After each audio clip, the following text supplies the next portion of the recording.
Why did you send me this? I don't know what you're talking about.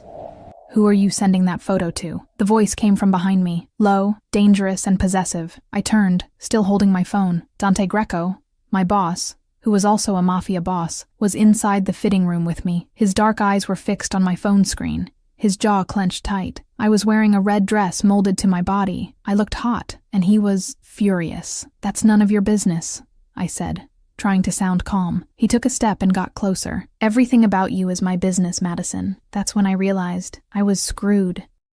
Welcome to my library. I'm Lena, and our story is just beginning. Chapter 1: The Woman Who Won't Fall. You don't impress easily.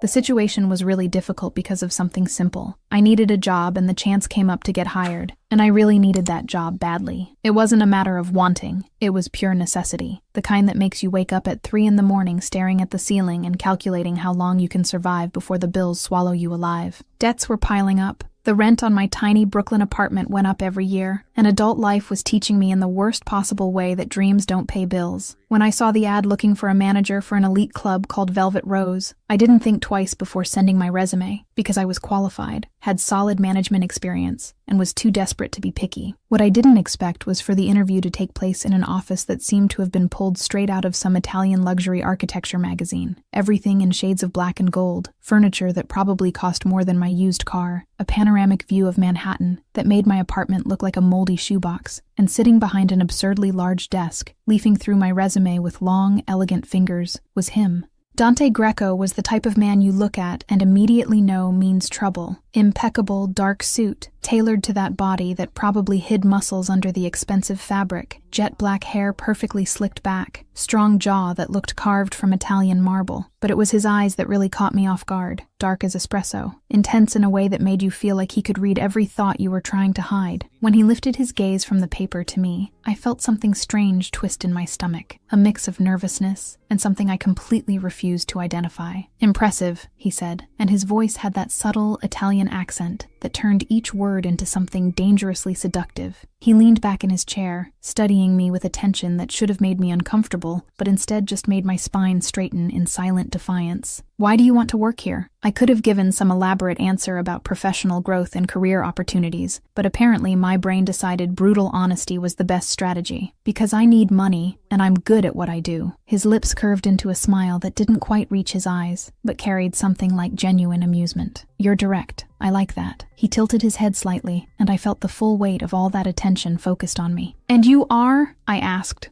almost insolently. "The owner, Dante Greco." He extended his hand across the desk, and when I shook it, the warmth of his palm against mine was unexpectedly intense, firm and secure, in a way that was too much for a simple professional greeting. I let go quickly. "Italian? Yes. Got a problem with that?" "No, just..." I forced a polite smile, trying to ignore the way he still held my gaze. "Just curious. You seem intense." Something changed in his expression, became sharper, more present, as if I'd said exactly the right thing or completely the wrong thing. "You have no idea." It should have been a warning. I should have gotten up, thanked him politely, and walked out of that office before getting into something too complicated.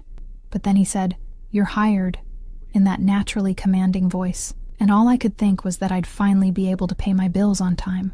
I had no idea what I was starting. The first few months were exactly what I expected, just multiplied by 10. I organized events that moved more money in a single night than I earned in half a year, managed a team of 15 people who quickly learned that I didn't accept half-assed work, and increased Velvet Rose's profits so impressively that even Dante had to admit that hiring me had been his best recent decision. I worked hard, arrived early, left late, and made a point of proving I deserved every cent of my generous salary. Dante apparently was impressed and attracted, which became obvious too fast. "You look good in black," he commented one night, appearing beside me while I checked the main bar's inventory list. I didn't even look up from the clipboard. "It's the uniform. Everyone here wears it. It looks better on you," I sighed, finally looking at him with the most neutral expression I could produce. "Mr. Greco, I have work to do." I noticed frustration passing through his dark eyes before being replaced by something like stubborn determination. "Call me Dante. I prefer to keep things professional." I walked past him without waiting for a response, completely ignoring the heat I felt when my arm almost brushed his. "Excuse me." I heard Marino, the man who seemed to be Dante's permanent shadow, laugh softly from somewhere nearby. "Boss, she just blew you off." "I noticed," Dante replied, and even without looking I could hear the irritation mixed with something dangerously close to interest in his voice. "First time that's ever happened to you." There was a pause that was too long. "Yes. And that makes you—" I quickened my pace before hearing the answer, because some masochistic part of me already knew what he was going to say, and I definitely didn't need that complication in my already sufficiently complicated life. She didn't hear it, but Dante answered that it made him obsessed. The situation with other men trying to flirt with me became an irritating pattern. Rich men frequented Velvet Rose thinking money bought attention, and I had to repeat polite versions of "not interested" more times than any woman should have to in a professional environment, until one night, a particularly persistent client decided my refusals were just coyness to be overcome. "Hey, beautiful. How about a drink?" He appeared beside me at the bar, with a confident smile and the scent of an overly expensive cologne. "No, thank you." I continued checking the premium bottles, not giving it much attention. "Come on, just one drink." I said no. I turned to him with my best professional smile that didn't reach my eyes. "If you need something for the event, I can call a waiter." He took a step closer, invading my personal space in a way that made all the alarms in my head go off. "Don't be difficult." She said no. Dante's voice cut through the air like broken glass, cold and absolutely deadly. He appeared so fast and silent that I didn't even notice his approach. Suddenly he was there, between me and the client, and the temperature around us seemed to drop about 10 degrees. "Do you have a hearing problem?" The man immediately backed away, his face losing all color as he recognized who was in front of him. Sorry, I didn't know she was—" The client practically tripped over his own feet running away. I watched him disappear into the crowd, and then turned to Dante with my arms crossed, ignoring the way my heart was still beating fast for reasons I refused to analyze. "I could have handled that myself, I know." He looked at me in that intense way that was becoming dangerously familiar, as if he were seeing through all the professional masks I wore, but I wanted to handle it. "Why? Because nobody bothers you." "Not in my club." There was possessiveness in his voice that should have irritated me, that should have made me complain about inappropriate boss behavior, but instead it just created a confused knot of emotions I wasn't ready to untangle. "This is your club," I repeated, giving deliberate emphasis to each word, "but I'm not yours." His smile was slow, dangerous, loaded with a promise that made something tighten in my stomach. Yet, never. I walked past him, feeling the heat radiating from his body even without us touching, my skin tingling with the proximity that shouldn't affect me so much. "Excuse me." I managed to take about 5 steps before hearing Marino comment, his voice loaded with poorly disguised amusement. "She rejects you all the time and you just get more interested." I should have kept walking. I should have completely ignored the conversation that clearly wasn't for my ears. But my feet stopped on their own, and I found myself standing just around the corner, pretending to check something on my tablet, while Dante's voice responded, lower, but still audible. "Because she's different. All the others want money, power, a name. But her?" He paused, and I could perfectly imagine the thoughtful expression on his face. "She wants me to get out of her way. It's refreshing. It's irritating. But mainly, she's sexy." My heart did a stupid jump that I vehemently ignored. "You're a goner, boss," Marino said, and you could hear the smile in his voice. "Completely." I forced my legs to move before hearing anything else that would complicate the already absurdly complicated situation even more, because accepting that my boss was a goner for me was exactly the kind of problem I didn't need, didn't want, and definitely couldn't afford to consider. Months passed. Dante was in his office, fingers drumming impatiently on the desk, while Marino watched him with that expression that made it clear he already knew something was about to happen. The afternoon light came through the huge windows, painting everything in golden tones, but the atmosphere in the room was charged with the kind of tension that preceded potentially stupid decisions. "I need Madison to come with me tomorrow," Dante finally said, breaking the silence. "Meeting with Viktor Kozlov." Marino raised an eyebrow. "The Russian? Why bring her?" "Because Viktor wants to meet my woman before closing the deal." Dante leaned back in his chair, jaw tense. "He doesn't do business with single men without family and stability." "And you're going to—" "I'm going to pretend Madison is my girlfriend temporarily." The way he said the last word made it clear there was nothing temporary about his intentions, only the excuse. Marino laughed, a genuinely amused sound. "She's going to love that. That's why I'm going to pay very well," Dante replied, and something dangerous gleamed in his dark eyes, a mix of determination and possessiveness that Marino knew all too well. $10,000 for one night pretending to be my girlfriend. She needs money. She'll accept. That's manipulation, boss. That's strategy. Dante's smile was slow, calculated. and absolutely ruthless. And she'll look beautiful in an expensive dress. Everybody wins. Marino shook his head, but couldn't hide the complicit smile. You're a goner. You've said that before, because it's still true. Dante didn't respond, just turned his chair to look at Manhattan through the windows. But the small smile that curved his lips made it clear he knew exactly what he was doing, and that 6 months of patient pursuit were about to turn into something much more interesting. Chapter 2: The Indecent Proposal. Just one night. The next morning started too normal for what was about to happen. I arrived at Velvet Rose at my usual time, coffee in hand, mental to-do list already organized by priority, completely unprepared for what Dante Greco was planning. The message arrived before I could even turn on my computer, brief and direct like everything that came from him. Come to my office now. I climbed the stairs trying to ignore the way my stomach tightened at those 2 words, because in 6 months working there I had learned that summons to Dante's office rarely meant simple things. I knocked on the dark wooden door and entered without waiting for a response, finding him sitting behind that absurd desk, fingers interlaced, gaze fixed on me with an intensity that immediately put me on alert. I need to talk to you, he said, and there was something different in his tone, something I couldn't completely identify, but that made all my instincts scream that this wouldn't be a conversation about beverage inventory or future events. I crossed my arms, keeping a safe distance between us. If this is to invite me to dinner again, the answer is still no. His lips curved into that smile that always seemed to hold dangerous secrets. It's not dinner, it's for work. The word work managed to capture my attention completely, because work meant professional, meant something I could handle without unnecessary emotional complications. What kind of work? Dante leaned back in his chair,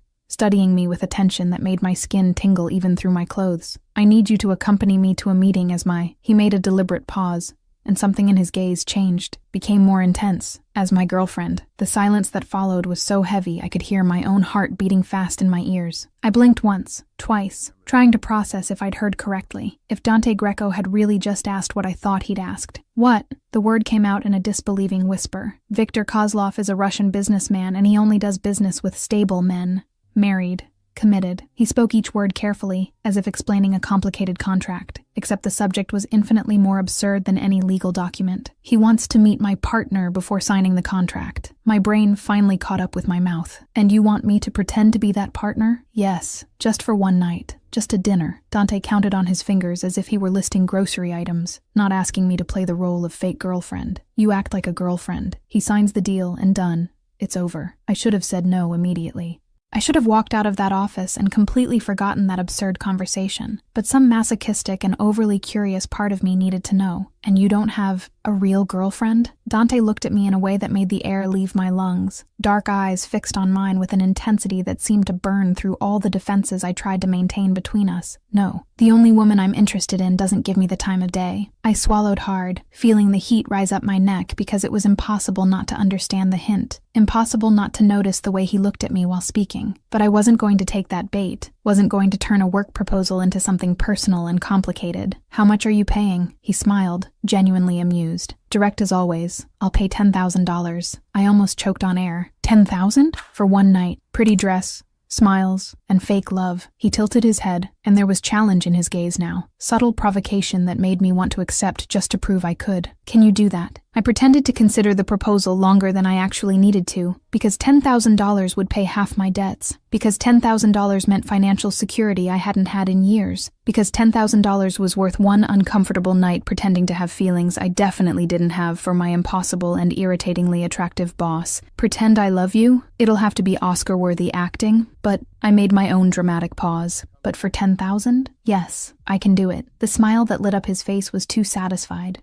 too victorious, as if I had just fallen exactly into the trap he'd set. Great. Tomorrow we're going to buy an appropriate dress. I have dresses, I protested automatically, because the idea of Dante Greco choosing clothes for me seemed dangerously intimate, crossed lines I preferred to keep well-defined. Not for this. Victor expects ostentation, luxury. He got up from his chair, walked around the desk with that predatory grace that always made me think of a big cat hunting, and stopped too close to me. I'm taking you to a boutique. You don't need to, I began, but he interrupted me with a look that left no room for argument. I do. You're going to represent my taste. His eyes traveled over my face slowly, lingeringly, in a way that made my breath catch. And my taste is impeccable. I rolled my eyes, refusing to let his proximity visibly affect me. Of course it is. Tomorrow at 2 p.m., don't be late. It wasn't a request, it was an order, said in that naturally commanding voice that probably worked on everyone except me. I'm never late. I lifted my chin, keeping my gaze steady on his, even when every instinct screamed to create distance between our bodies. I know. Something softened in his expression, became almost affectionate in a way that made my stomach do that stupid jump again. It's one of the things I appreciate about you. I felt the heat rising to my cheeks and hated myself for it. Save the flirting. You're going to need it tomorrow when I pretend to like you. Dante laughed, genuinely, and the sound was so unexpectedly warm, it almost made me smile too. You're impossible, and yet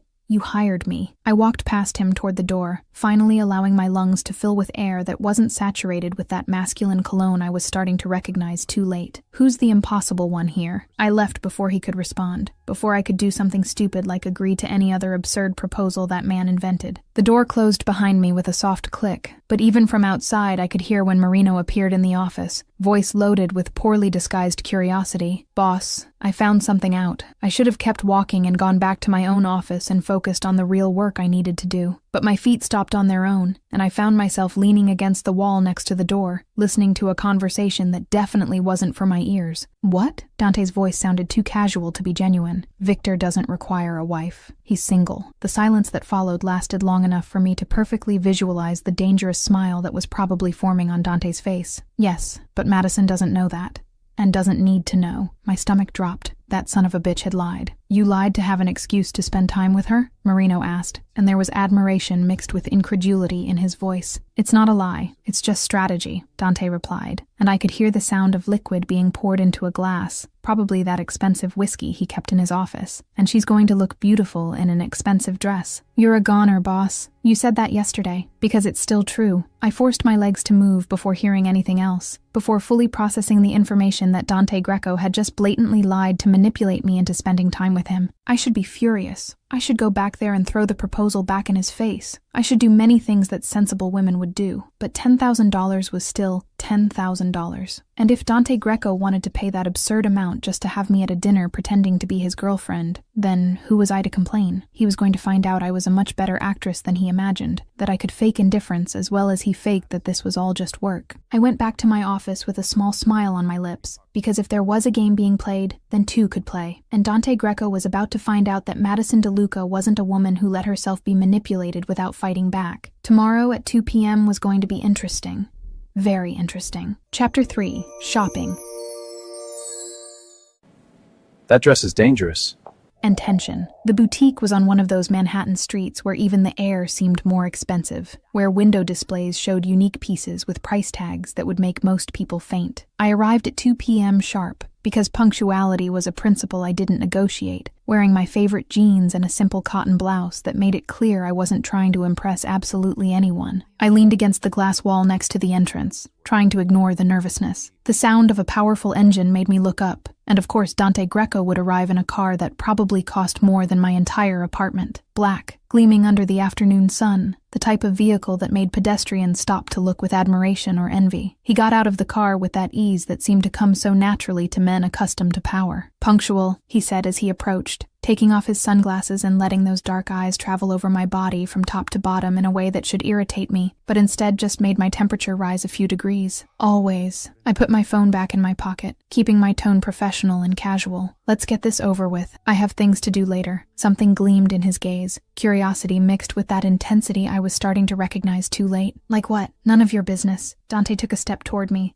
deliberately reducing the distance between us, his voice dropping to that lower, possessive tone that always made my skin tingle. Everything about you is my business. I lifted my chin, refusing to let his proximity visibly affect me. You're paying me $10,000 for one night of pretending. That doesn't buy me. The smile he gave me was slow, dangerous, loaded with a promise that made my stomach do that annoying jump. Doesn't buy you yet. I rolled my eyes and turned toward the boutique entrance, ignoring the heat I felt when I walked past him, when the scent of that masculine cologne I was starting to recognize invaded my senses. Let's get this over with before I change my mind. The interior of the boutique was exactly the type of place I imagined Dante Greco frequented regularly. Everything in shades of immaculate white and sophisticated gold, perfect lighting that made even the mannequins look like runway models. A saleswoman appeared almost instantly, all professional smiles and rehearsed elegance. her eyes visibly lighting up when she recognized Dante. "Mr. Greco, what a pleasure to see you again." She practically glowed with enthusiasm, and I fought the urge to roll my eyes at the way she looked at him, as if he were some kind of gift sent directly from the Italian heavens. "I need a dress. For her, of course." Dante pointed at me without ceremony, and I felt the saleswoman's professional and assessing gaze slide over me, calculating measurements and style in a matter of seconds. "It needs to be something unforgettable." The saleswoman studied me for another moment, walking around me once with critical but kind eyes, and then smiled with genuine approval that caught me by surprise. "She's beautiful, Mr. Greco. Absolutely perfect body. I have wonderful options that will make her more than stunning." I felt heat rising to my cheeks at the direct compliment, but before I could respond or say thank you, the saleswoman was already disappearing among organized racks of clothes, returning moments later with 5 dresses carefully draped over her arm.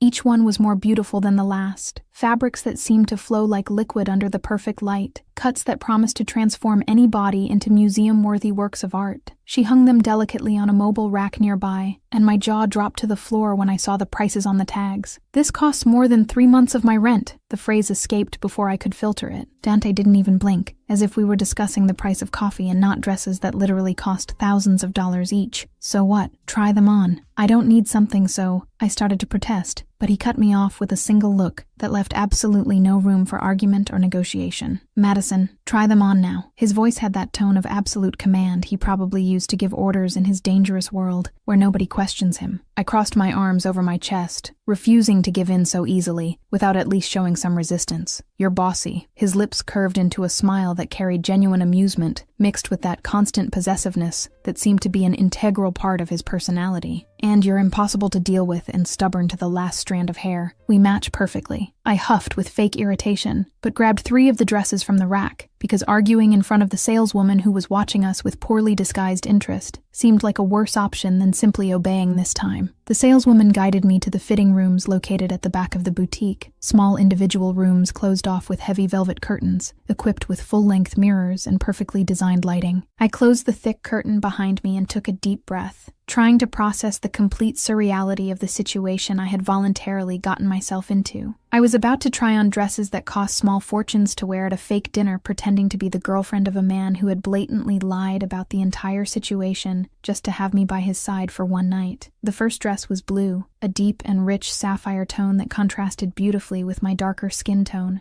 I put it on carefully to avoid damaging the obviously expensive fabric, adjusting the delicate straps on my shoulders, and turned slowly to the full-length mirror. Pretty. Definitely pretty. The cut was elegant, the fit perfect, the color absolutely stunning. But something was missing, something intangible I couldn't identify. It wasn't the right dress. It wasn't the one that would make Victor Kozlov or anyone else believe that Dante Greco was hopelessly in love with me. I took it off quickly, hanging it back on the hanger carefully. The second was black, elegant in a classic and timeless way, modest neckline but incredibly sophisticated, the type of dress you'd wear to important corporate events or serious business dinners. I put it on and turned to analyze my reflection with a critical and detailed eye. Elegant, without a doubt. Appropriate, certainly, but also common in the sense that there were probably 1,000 other equally beautiful black dresses scattered around the world. It didn't have that special spark, that factor, that would make someone stop and look twice. It wasn't memorable enough. I took it off too, returning it to the hanger. The third dress was red. I picked up the silky fabric carefully, feeling the incredibly soft texture slide between my fingers like water, and something in my chest tightened strangely, even before putting the piece on. The color was intense and vibrant, a deep and rich red that promised to attract attention without needing to scream for it. And when I finally put the dress on, adjusting the hidden side zipper with fingers that trembled slightly, all the air left my lungs at once. I stood completely still in front of the mirror and simply looked at my own reflection. The dress molded to my body, as if it had been sewn specifically and exclusively for me, following every curve in a way that seemed almost impossible for something bought off the rack. The neckline showed the absolutely perfect amount of skin without being even remotely excessive or vulgar, sexy in an elegant and sophisticated way. The side slit went up my right thigh, revealing leg in a way that managed to be simultaneously sensual and refined. The fabric shimmered subtly under the fitting room's perfect lighting, and the way the dress fell and moved with my body made my silhouette look like something pulled directly from the pages of a high-fashion magazine. "Wow," I whispered to my own reflection, genuinely impressed, and a little shocked by the complete transformation. I turned slowly, watching how the dress moved with me fluidly, how the light captured different nuances of red depending on the angle. And that's when reality hit suddenly and intensely. Dante was going to see me in this dress. Dante Greco, with those two intense eyes and that dangerous way of looking that always made my skin heat involuntarily, was going to see me exactly like this, dressed in red and looking absolutely devastating, and the idea made something strange and confusing twist in my stomach, a complicated mixture of nervousness and anticipation that I firmly refused to analyze too deeply. I grabbed my phone from the small bench where I'd left my purse, adjusting the angle to capture the complete and perfect image in the large mirror. Zara needed to see this immediately. My best friend was going to freak out when she saw the dress, was going to ask approximately 1,000 invasive questions about the fake dinner and about Dante, and about what the hell was happening with my life. I took the photo, quickly checking if the angle was good enough, and then touched Zara's name on my contact list. My fingers were typing the message when I heard sounds from outside the fitting room, voices muffled by the thick curtain, and I could clearly distinguish Dante's impatient voice talking to the saleswoman. Outside, Dante was starting to completely lose the patience that was already naturally limited. 5 minutes had passed since Madison had entered the fitting room, then 10 minutes, then a full 15 minutes, and he could feel the irritation growing in his chest irrationally but impossible to control. How long does she need? The question came out harsher than he intended, directed at the saleswoman who was organizing some nearby pieces with professional efficiency. The saleswoman smiled with patience that clearly came from years of dealing with impatient customers. Women take time, Mr. Greco, especially when they want to make sure they'll be perfect. Dante nodded absently, but his eyes remained fixed on the fitting room's closed curtain, and something about the prolonged silence began to bother him in a way he couldn't rationally explain. She was too quiet in there, too quiet. What the hell was Madison doing that required so much time and so much silence?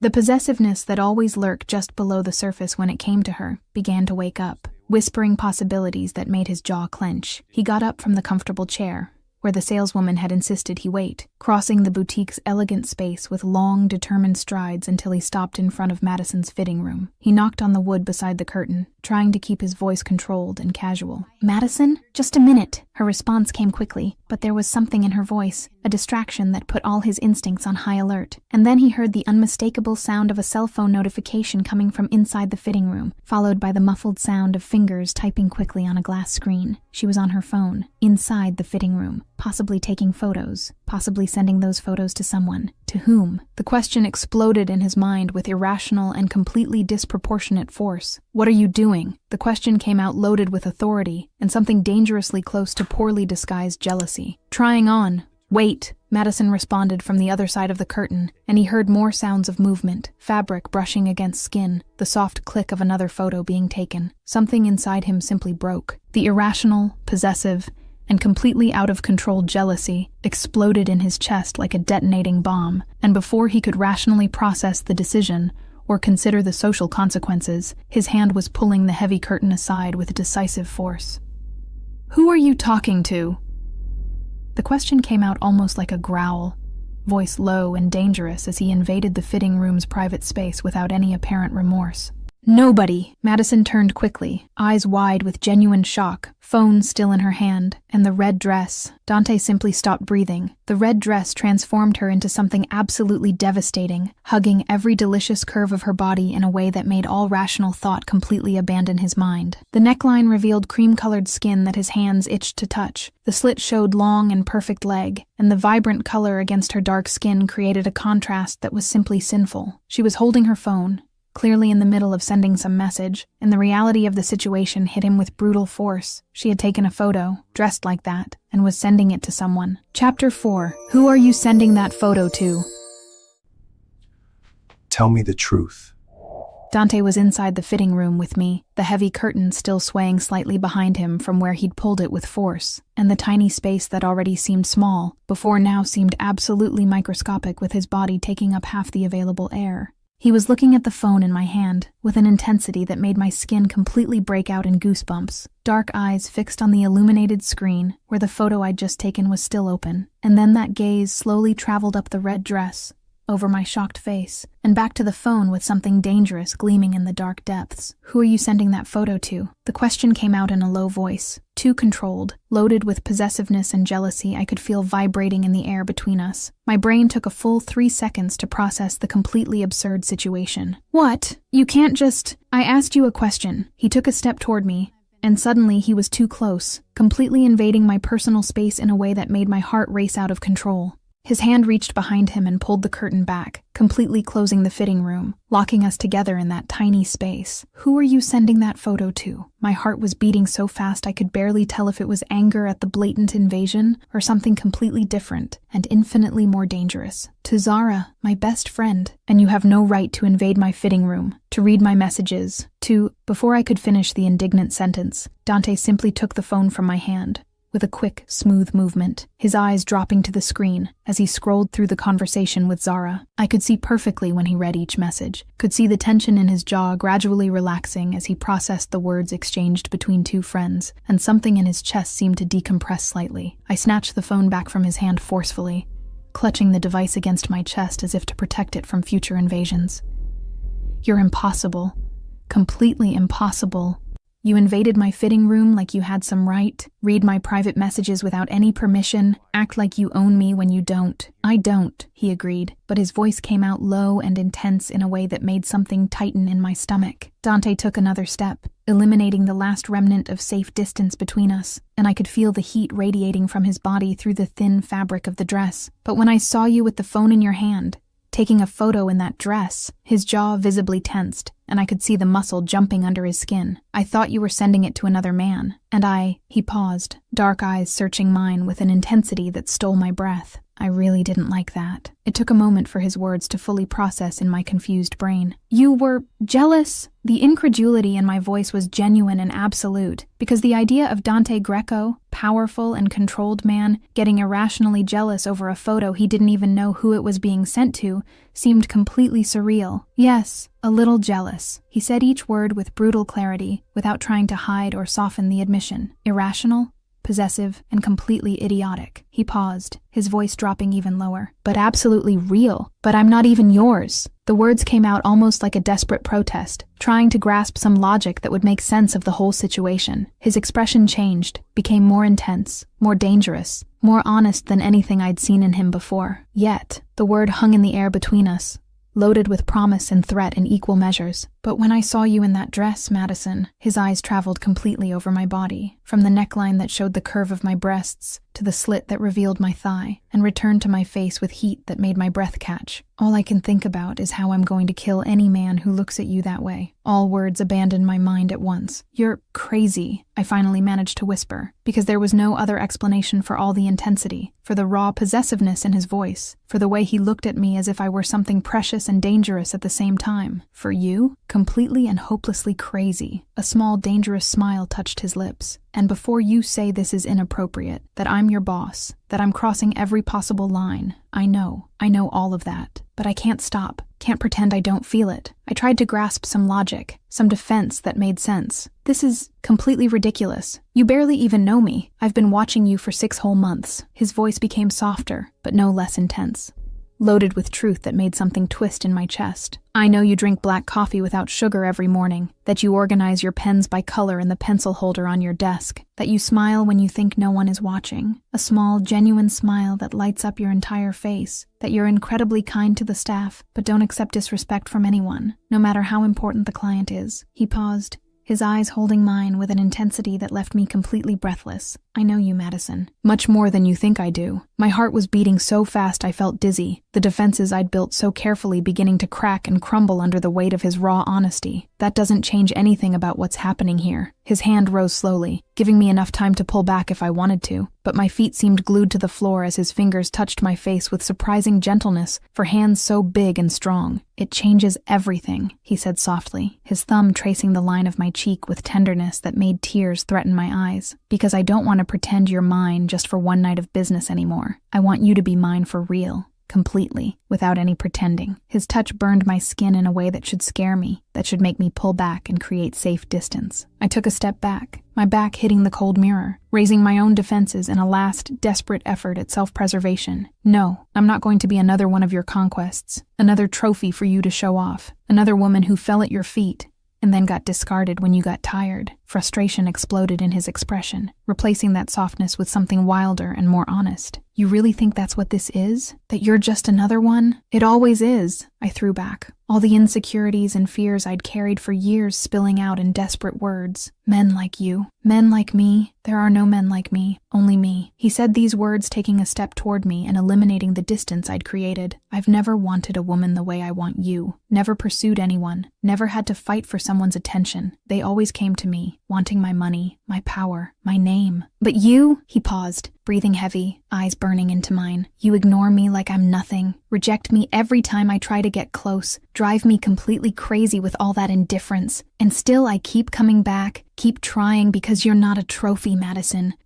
He searched for the right words, his voice becoming almost desperate. You're absolutely everything. The silence that fell over the fitting room was so complete, I could hear my own irregular breathing, my heart beating out of control, the muffled sound of movement in the boutique outside. Tears threatened to overflow from my eyes because no one had ever talked to me that way, with that raw and vulnerable honesty, and I didn't know how to process all of it. I can't. The words came out broken, whispered, loaded with genuine fear of getting hurt, of trusting and being destroyed in the end. Something softened in his expression, that desperate fury transforming into gentle understanding. You don't have to decide anything now. Don't have to give me any definitive answer. He took a step back, creating breathable space between us, but his eyes never left mine. But wear that dress tomorrow night. Come with me to dinner. Pretend to be mine for a few hours. Pause. And then, we'll see what happens. No pressure, no expectations. Before I could respond to anything, before I could fully process everything that had just happened in that tiny fitting room, Dante opened the curtain and left, letting the boutique's cold air invade the heated space, leaving me alone and trembling with emotions I couldn't name. Outside, the saleswoman was completely shocked, eyes wide, and mouth slightly open as she processed everything she'd witnessed. Mr. Greco, I don't think... Wrap up the red dress. Dante cut her off with a voice that didn't allow argument, completely back to professional mode as if he hadn't just invaded a fitting room and confessed intense feelings. And the other two as well, but she hasn't decided yet. I decided. He pulled his wallet from the inner pocket of his suit, removing a black credit card and extending it to her. Charge everything to me. It took me another 10 minutes to manage to change clothes with hands that trembled uncontrollably, to hang the red dress back on the hanger with care it didn't deserve considering the chaos it had caused, to breathe deeply several times and try to regain some control over my turbulent emotions. When I finally came out of the fitting room wearing my normal clothes again, Dante was waiting near the boutique's exit, 3 elegant bags already in his hands. The red one tomorrow night, 7 p.m. It wasn't a question. It was a calm and confident statement. I'll send someone to pick you up at your apartment. I crossed my arms, trying to regain some sense of control over the situation. What if I don't go? His eyes held mine with absolute certainty. You will, because you promised you would. And you never break your promises. It's one of your most solid principles. He paused, something vulnerable flashing briefly in his gaze before being hidden again. It's one of the many things I love about you. You don't love me, I protested weakly, but the words came out without any conviction. Dante smiled, small and honest. And dangerous. I don't know yet if it's love exactly, but it's something deep and intense and real. And you feel it too, even if you don't want to admit it. I couldn't form any adequate response, any argument that wouldn't sound like an obvious lie. I need to leave now. See you tomorrow, Madison, he said softly, carrying promise and threat in equal measures. I left the boutique with quick steps, heart still beating out of control. Mind spinning in confused and chaotic circles, confused about what had just happened, attracted in a way that completely scared me, and absolutely terrified about what tomorrow's dinner could mean for everything. Chapter 5. The Fake Dinner. She's mine.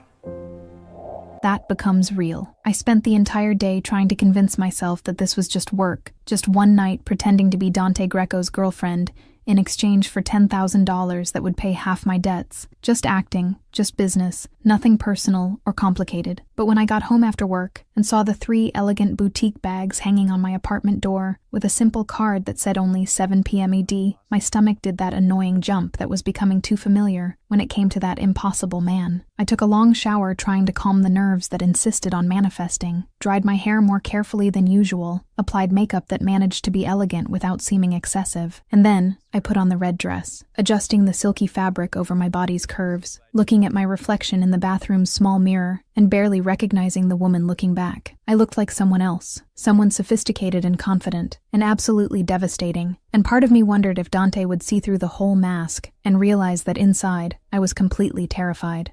The doorbell rang at exactly 7 p.m., because of course Dante Greco would be punctual even to pick up his fake girlfriend. I took a deep breath, grabbed the small clutch that matched the dress perfectly, and opened the door prepared to see a driver, or maybe Marino. What I didn't expect was to find Dante himself there, leaning against the doorframe in a black suit that probably cost more than my car, dark eyes traveling over me slowly from top to bottom in a way that made my skin heat instantly. He simply stopped moving when he saw me, eyes widening slightly before narrowing with something that looked dangerously close to pure hunger. "You're going to kill me tonight," he finally said, his voice coming out hoarse and low in a way that made something tighten in my stomach. I forced a smile I hoped looked casual and carefree. "Great. You deserve it for invading my fitting room yesterday." Dante laughed, genuine and warm, and the sound made my heart do that stupid jump again. Fair, completely fair. He straightened, extending his arm to me with natural elegance. "Ready?" I placed my hand on his arm, feeling the firm muscles under the expensive fabric of his suit, and let him guide me to the elevator. The car was waiting in front of the building, that same luxurious and gleaming vehicle from yesterday, and Dante opened the back door for me with chivalry that seemed to come as naturally to him as breathing.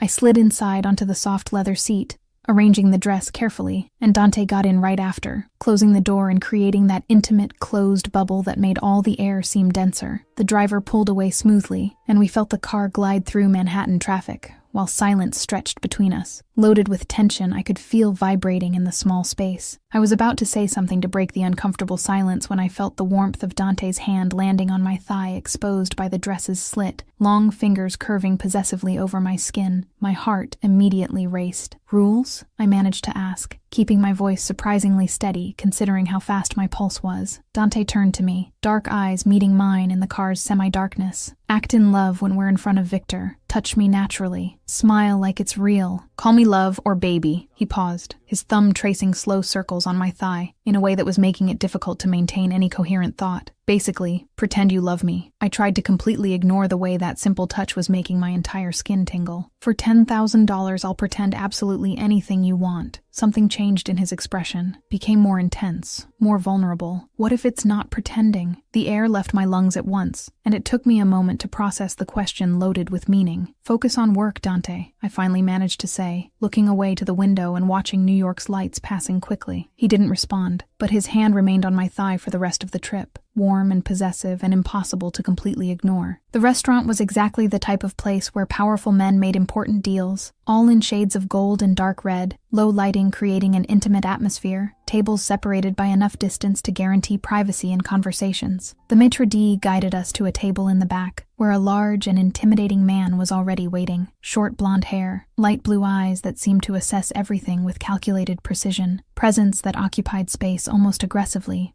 Victor Kozlov stood when we approached, and he was even bigger up close, easily over 6'3", broad shoulders that stretched the fabric of his gray suit. His eyes slid from Dante to me, lingering on my face long enough to make me feel slightly uncomfortable, and then he smiled with clear approval. "This is your woman? Very beautiful. My congratulations, Dante." There was a heavy Russian accent in his words, but the English was perfect. I felt Dante's arm slide around my waist, pulling me closer to his body in a way that was both protective and possessive. "Thank you, Victor. She's special." I tried to smile convincingly, but my hand trembled slightly when Victor took it to kiss my fingers, in a gesture that should have been charming but seemed vaguely threatening. "Pleasure to meet you, Mr. Kozlov." "Victor, please. Any woman of Dante's is a friend of mine." He indicated the chairs with a broad gesture. "Sit, sit." I ordered the house's best wine. Dinner began relatively normally, with conversations about business I pretended to understand, while Dante kept one hand on my thigh under the table, fingers absent-mindedly caressing my skin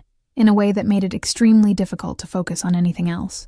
Victor asked occasional questions about how we met, how long we'd been together, and I let Dante answer most of them while I smiled at the right moments and touched his arm occasionally like a loving girlfriend would. But at some point during the second course, the acting started to become less rehearsed and more natural. Dante touched my face gently while wiping away some sauce that had gotten on the corner of my mouth, his fingers lingering longer than necessary against my skin. He kissed my forehead when I said something that made him genuinely laugh, and the gesture was so affectionate and spontaneous that I felt my heart clench painfully. I caught myself relaxing against his body when his arm returned to my waist, caught myself really smiling when he whispered funny things in my ear about Victor, and the scariest part was that I was enjoying it. Enjoying the attention, the constant touch, the way Dante looked at me as if I were the only person in the entire restaurant. Enjoying pretending this was real, that I was really loved by that impossible and dangerous man. Victor watched us with attention that seemed to read every gesture, every exchanged look. You truly love each other. I can see it in both your eyes. Dante turned to me, and the intensity in his gaze made my heart practically stop beating. Very much, he said softly, but his eyes never left mine, and there was raw truth in that single word that made my whole world tilt dangerously. My heart raced so fast I felt dizzy, because this didn't seem like acting, didn't seem like pretending to impress a Russian client. It felt real and honest, and absolutely terrifying. That's when I noticed a man at another table was looking at me too openly, eyes traveling over my body with obvious interest that made my skin crawl uncomfortably. I tried to ignore it, focusing on the conversation between Dante and Victor about contract terms, but the stranger's gaze kept returning to me repeatedly. I felt the exact moment Dante noticed. His jaw visibly locked, the muscle jumping under his skin, and the hand that was on my thigh gripped with possessive force that should irritate me, but instead just made heat spread through my body. He pulled me even closer, eliminating any distance that existed between us on the seat, and then his lips were on my neck, kissing the sensitive skin just below my ear in a way that made my entire body shiver violently. Dante, my whisper came out shaky, confused, absolutely lost in his touch. He whispered back in my ear, voice low and loaded with pure possessiveness. He's looking at you. Let me show him you're mine. Only mine. My brain tried to process the words through the fog of sensations. Is this pretending? No, Dante responded immediately, and there was brutal honesty in his voice that made tears threaten my eyes. None of this is pretending, Madison. Not for me. I couldn't form any response, couldn't fully process his admission, so I just stayed there leaning against his warm body while he marked his territory clearly and unequivocally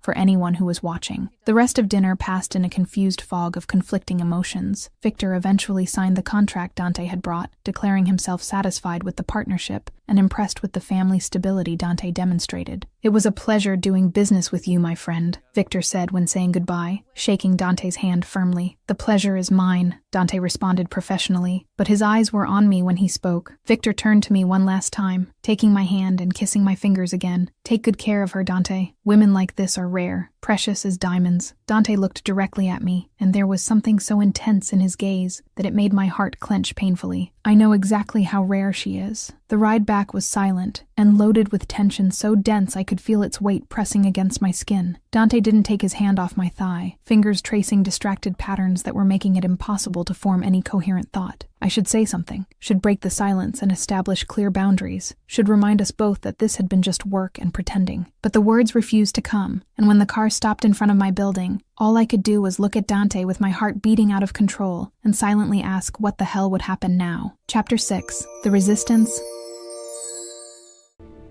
No one touches you.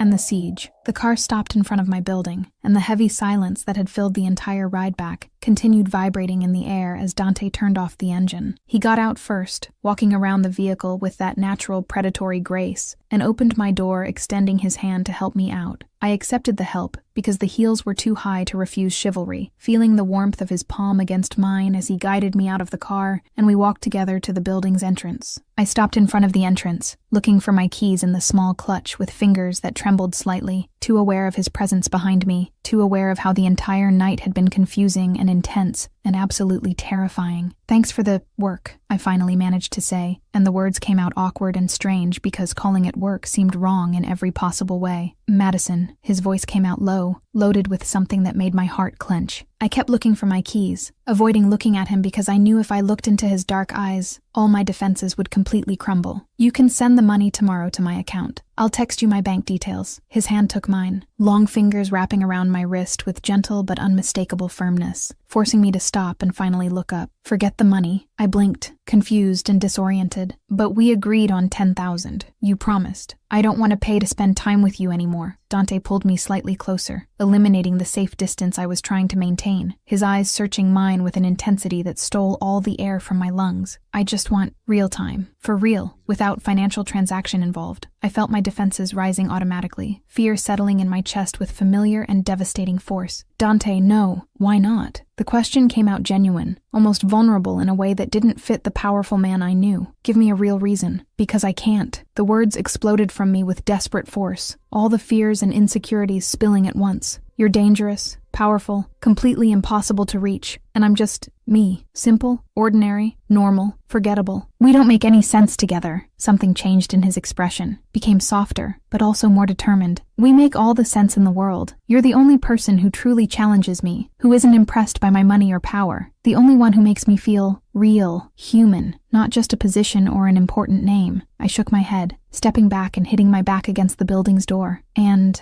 after the novelty wears off? And after you get tired of being challenged? What happens then? My voice broke slightly. Men always get tired eventually. Always. Dante took a step toward me, closing the distance I'd created, eyes burning into mine with fierce intensity. I am me. I don't answer for the boys out there. I'm not going to get tired of you, Madison. I've been trying to get your attention for 6 whole months. 6 complete months being rejected and ignored and still always coming back. He paused significantly. Did I get tired at any point during those 6 months? The answer came out in a reluctant whisper. No. Then stop being afraid and just try. His voice dropped to that lower, more intimate tone. Try with me. Let it happen. Tears threatened my eyes because it was everything I wanted and everything that scared me at the same time. I need to think about this. Need time to process everything. Dante took my hand delicately, lifting it to his lips and kissing my fingers with tenderness that made a tear finally escape and slide down my cheek. Think. Process as much as you need. His voice became slightly harder, more possessive, but think fast. Because my patience has limits, and I'm not going to wait forever. He stepped away before I could respond, walking back to the car with measured steps, and I stood there frozen at the building's entrance, watching as he got in the vehicle and drove away into the New York night. I entered the apartment in a state of complete shock,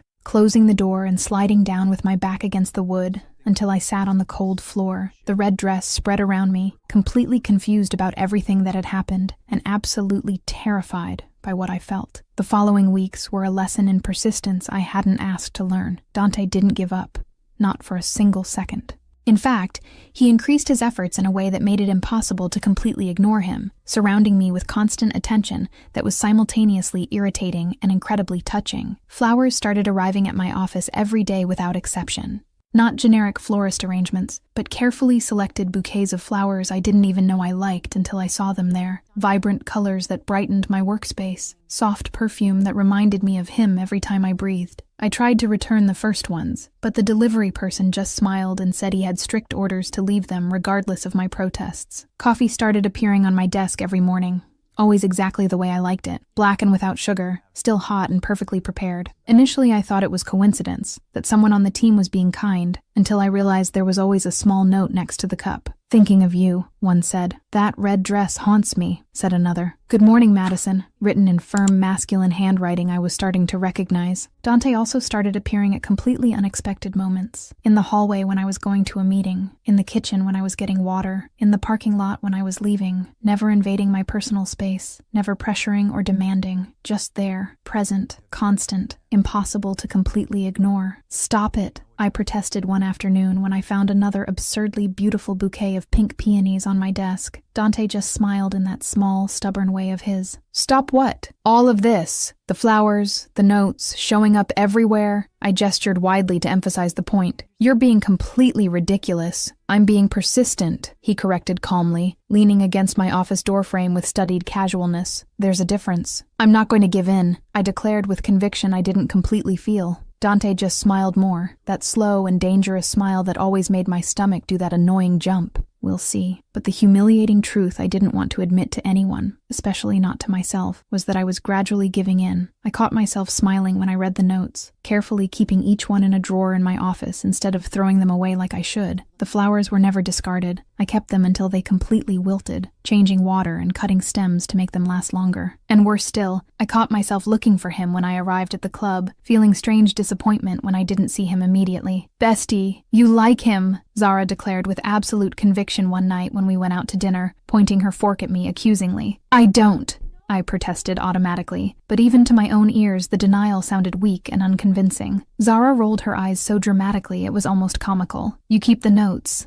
I saw the drawer. There must be like 50 notes in there. I felt my face heat at the true accusation. "That doesn't prove absolutely anything. Proves everything," she laughed, clearly enjoying my obvious discomfort. "You're completely in love with him and too scared to admit it." Meanwhile, in Dante's office, Marino watched his boss with poorly disguised amusement, while Dante personally selected the flowers that would be delivered the next day. "Boss, she's giving in." Dante looked up from the florist catalog, something hopeful gleaming in his dark eyes. "How do you know?" "Yesterday she smiled when you walked into her room." Marino leaned back in his chair, clearly enjoying the situation. Lasted like half a second max, but she definitely smiled. A small, satisfied smile curved Dante's lips. "That's progress." The turning point happened on a busy Friday night at the club. The place was packed with clients, music pulsing, drinks flowing, electric weekend atmosphere in Manhattan. I was checking some things with the bartender when I felt hands grabbing my waist from behind too aggressively to be friendly, the strong smell of whiskey invading my senses. "Come here, hottie!" A drunk client's slurred voice sounded too close to my ear. "Let go now." I tried to break free,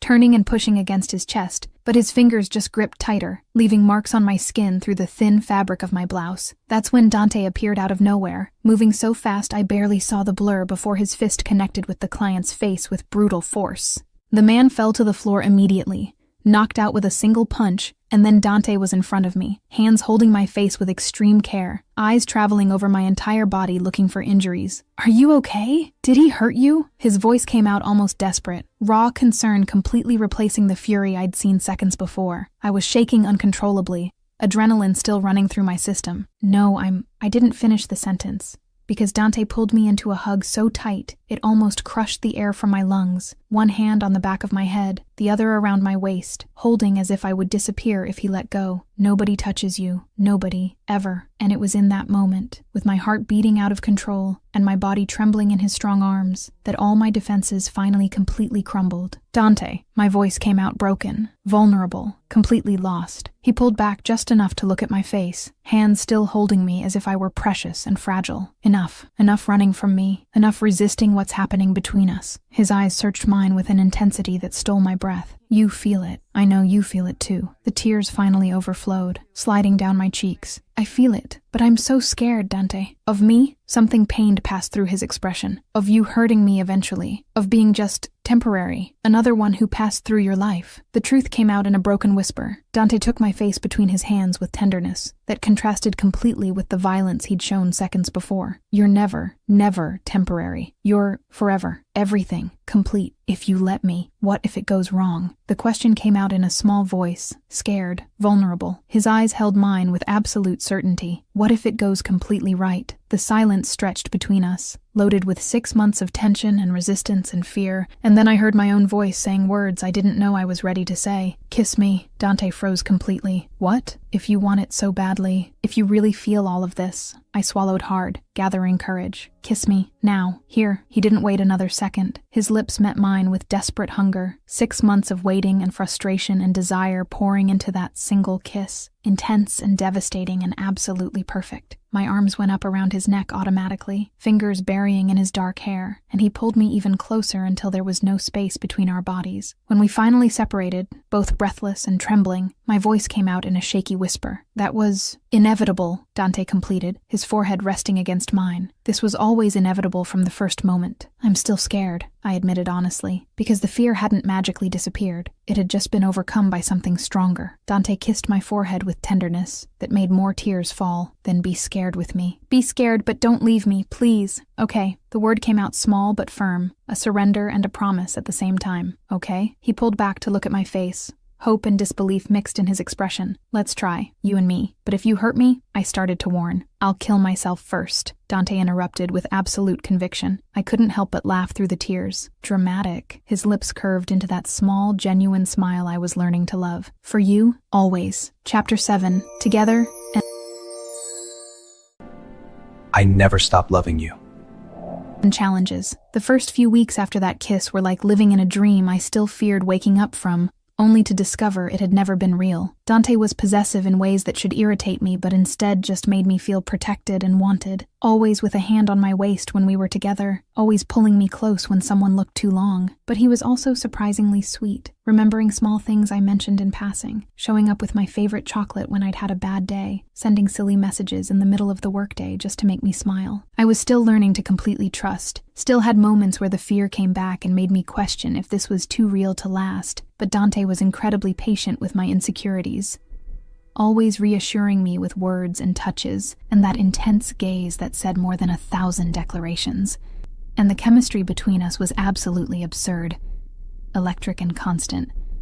Every touch setting fire to my skin, every look loaded with promises that made my heart race. One night, I went to his apartment after work, still getting used to the idea that I had permission to just show up unannounced, that he really wanted my constant presence. I opened the door with the key he'd given me the previous week, finding strange sounds and a slightly burnt smell coming from the kitchen. I walked over there and stopped at the entrance, watching with growing amusement as Dante Greco, Italian Mafia boss, desperately tried to save something that was smoking in a pan on the stove. "You burned water?" I couldn't hold back the laugh that exploded from me as I processed the completely ridiculous scene. Dante turned with a spatula in hand, an expression between frustration and embarrassment on his handsome face. "I'm a mafia boss, not a chef." "Clearly." I kept laughing, approaching and gently taking the spatula from his hand before he caused more disaster. "Let me cook before you burn down the entire apartment." I started assessing the damage, throwing away what was hopelessly burned and checking what could still be saved, when I felt Dante's arms slide around my waist from behind, pulling me back against his broad chest. "I'd rather watch you cook," he murmured in my ear, his warm breath making shivers run down my spine. I smiled, relaxing against his body and finally accepting that this was my new reality, that I had permission to be this happy. "Then watch in silence and don't get in the way." A few days later, I entered Dante's office at the club, carrying reports that needed his approval, lightly knocking on the door before pushing it open. He was sitting behind the large desk, focused on some documents, but his dark eyes immediately lifted when they heard me enter, and something changed in his expression, became darker, more intense, more hungry. "Lock the door." His voice came out in a low command that made heat spread through my body instantly. I blinked, confused and curious. "Why?" Dante leaned back in his chair, watching me with that predatory look that always made my stomach jump. "Because I need you. Now." My heart raced, but I tried to maintain some rationality. "Dante, it's the middle of the day. We have work." He stood in a fluid movement, walking around the desk with measured steps, and before I could fully process his intention, I was being pulled onto his lap in the large chair, his hands firm on my waist. "I don't care one bit," he murmured against my lips before kissing me with a hunger that made all rational thought completely abandon my mind. The reports fell forgotten to the floor, but happiness, I was learning the hard way, never lasted without complications when you got involved with men like Dante Greco. The bomb exploded on a Thursday afternoon when Marino entered my office with a serious expression that immediately put me on alert. "Viktor Kozlov found out," he said without beating around the bush, and my stomach dropped, because I knew exactly what that meant. The meeting that happened in Dante's office an hour later confirmed my worst fears. Victor had discovered that the dinner had been a complete farce, that I wasn't Dante's girlfriend at that time, that everything had been an elaborate lie to make the Russian sign the contract, and Viktor Kozlov wasn't a man who took being deceived lightly. But the part that really destroyed me was discovering the extent of Dante's lie. "You lied?" The fury exploded from me when Marino explained everything, when he revealed that Victor had never required Dante to have a girlfriend, that that whole story had been a complete invention, just to manipulate me into spending time with him. "There was never any need to pretend to be a girlfriend." Dante turned to me,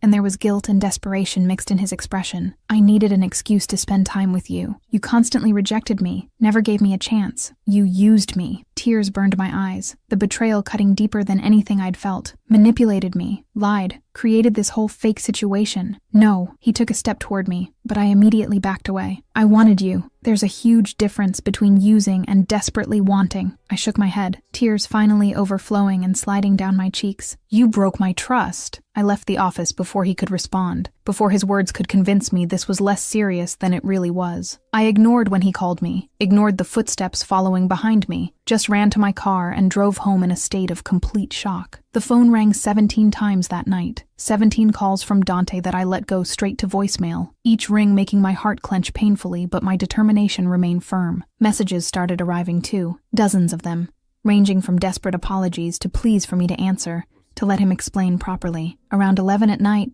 I heard insistent knocking on my door, followed by Dante's muffled voice from the other side. "Madison, please open the door. Let me explain." I was sitting on my bedroom floor, hugging my knees to my chest, tears constantly wetting my face. I knew it, I whispered to the empty room, the pain of betrayal consuming everything. I knew he'd eventually hurt me. The knocking continued for another 20 minutes before finally stopping, and the silence that followed was somehow even worse. In his office, Dante was destroyed in ways Marino had never seen before. The normally controlled and ruthless man was completely falling apart, hands buried in his hair, breathing irregular, eyes red in a way that suggested tears he refused to shed in front of witnesses. "Boss, Victor is coming to New York," Marino said carefully, knowing he needed to keep focus on practical matters. "He's threatening open war if you don't compensate for the dishonor. You need to focus on—" "Screw Victor!" Dante exploded with fury that made Marino step back. "I lost her. I lost the only thing that really matters, and you want me to focus on business?" Marino watched his boss for a long moment, seeing the genuine desperation in his expression, and something softened. "You really love her, more than anything." Dante's voice came out broken,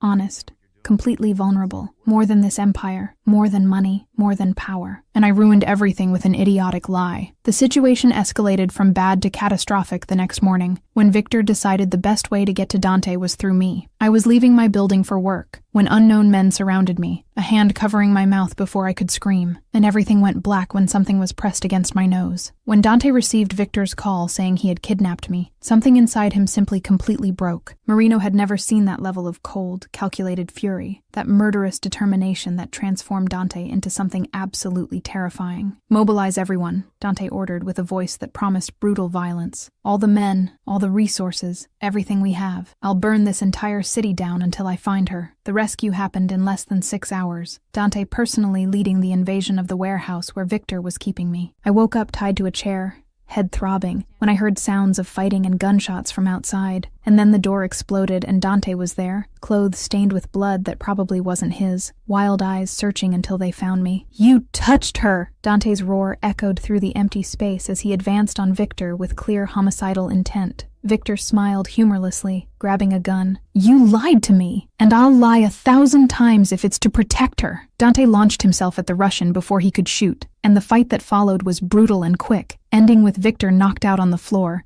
and Dante running toward me. I woke up in the hospital surrounded by sterile white, head still aching but not as intensely, and the first thing I saw was Dante sleeping uncomfortably in a chair beside the bed, his hand holding mine even unconscious, his face marked with worry even in sleep. "You stayed." My voice came out hoarse, surprised and touched at the same time. His eyes opened immediately, and the relief that flooded his expression was so intense that new tears threatened my eyes. "I always stay.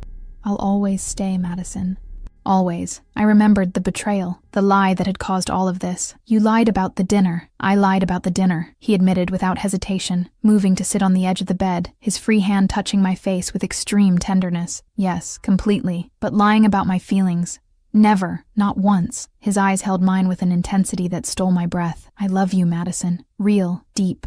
Forever. That was never a lie." The tears finally overflowed, sliding down my cheeks. "I love you too, you possessive idiot." Dante laughed, and there were tears in his eyes too, sliding down his face while he smiled. "You're a possessive idiot. Forever." He kissed me with tenderness that contrasted with the usual intensity, and I allowed myself to finally believe this was real, that we were real, that his love was genuine despite all the mistakes. Chapter 8. Together? Marry me. Forever. 6 months later. Life had transformed into something I never imagined possible. Something so good that sometimes I still woke up afraid it was a dream about to end. But then I'd feel Dante's arm around my waist, hear his breathing against my neck, and reality would settle in with comforting force. I was still the manager of Velvet Rose, because Dante had insisted my work was too important to abandon, but now I was also officially the owner's girlfriend, a position that came with curious looks from the staff, but also genuine respect, because everyone knew I'd earned that place on my own merit.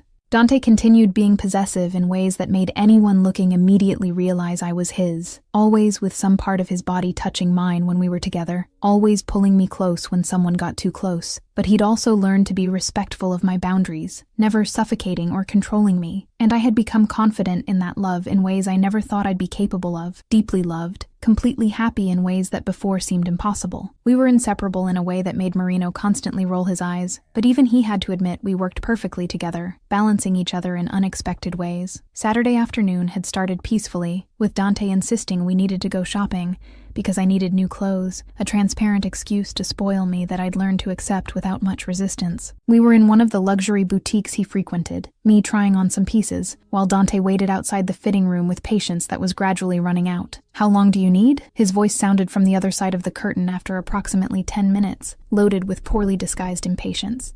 "Patience," I responded while adjusting a blue dress in the mirror, critically analyzing the fit.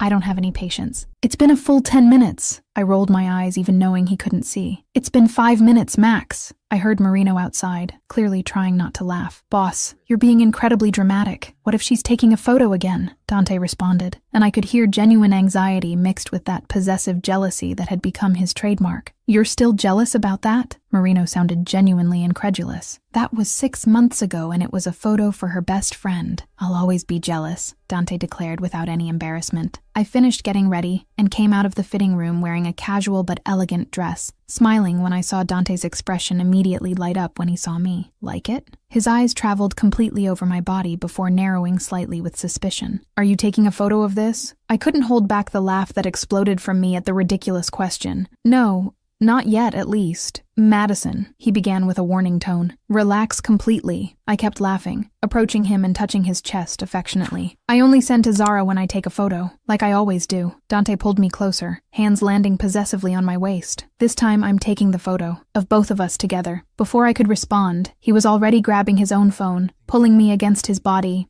and raising the device to capture a selfie of the two of us. I smiled genuinely in the photo, relaxed and happy in ways that cameras easily captured now, and when I looked at the image on his screen, my heart clenched with pure affection. We looked so happy, so perfectly matched, so obviously in love. "Perfect," Dante murmured, kissing my hair with tenderness. The following week passed in a comfortable routine of work and stolen moments together. Quiet dinners at his apartment that had become ours without formal discussion, nights watching movies intertwined on the couch, mornings waking up in each other's arms. It was domestic and wonderful, and everything I never knew I wanted. Until one Thursday night, Dante asked me to go to Velvet Rose even though it was my day off, saying only that he needed me there at 8 p.m. I arrived at the agreed time wearing a simple but pretty dress, expecting perhaps some important meeting or last-minute event that needed my supervision. What I didn't expect was to find the club completely empty. "Dante?" I called, entering the dark space. Only a few strategic lights illuminating the environment and creating an intimate and almost romantic atmosphere.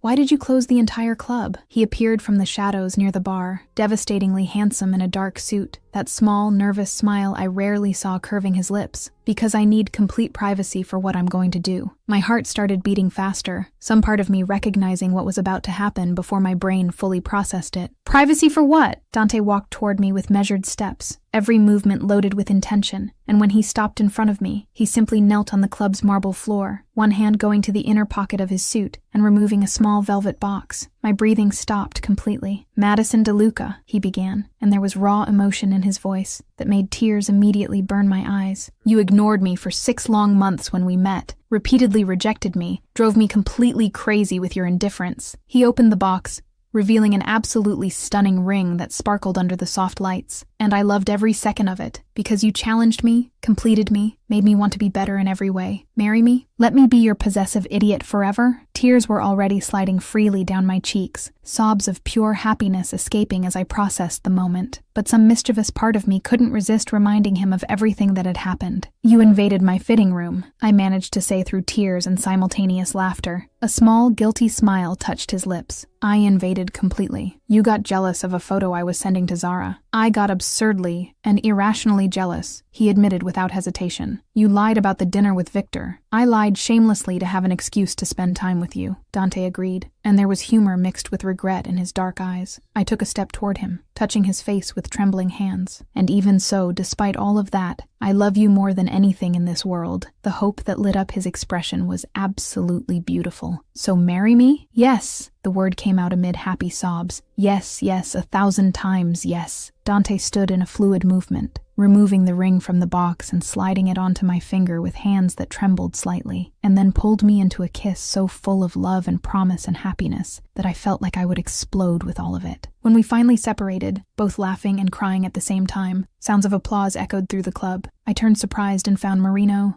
Zara, and members of our team coming out from behind the bar and curtains, all smiling and enthusiastically applauding. Zara had tears in her eyes too, and Marino was recording everything on his phone with a huge smile. "You were all hiding this whole time?" I asked incredulously, but laughing through the tears. "We weren't going to miss this for anything," Zara responded, coming to hug me tightly while admiring the ring. "Finally, you two took so long." 1 year later, the apartment we now officially shared was bathed in golden late afternoon light, and I was in the bedroom getting ready for a dinner we'd planned with friends. I had just put on a new dress I'd bought during the week, emerald green that Dante would definitely approve of, and turned to the full-length mirror to check how it looked. I grabbed my phone almost by instinct, adjusting the angle to capture the perfect image, and was about to send it to Zara when I heard Dante's voice from the bedroom door, loaded with that familiar mixture of amusement and possessiveness that always made me laugh. "Who are you sending that photo to?" I turned with the biggest smile on my face, rolling my eyes dramatically. "Seriously? This again?" Dante entered the bedroom with that mischievous smile that still made my heart race even after all this time together. "Always. You're completely mine. It's for Zara," I protested, laughing, because this had become a recurring joke between us. "Like it always is. When are you going to learn?" He pulled me into his arms, his wedding ring cold against my skin when his hands landed on my waist. "I know exactly who you send them to, but I like reminding you anyway." I turned in his arms, interlacing my fingers behind his neck, wedding rings sparkling under the light. Reminding me of what exactly? His dark eyes held mine with an intensity that still stole my breath after all this time. "That you're mine, only mine. Forever," I smiled, rising on my tiptoes to kiss him softly. "Forever." And when he kissed me back, with all the intensity and love and promise that had characterized our relationship from the beginning, I knew with absolute certainty that I had found my forever in that impossible, possessive, and perfectly imperfect man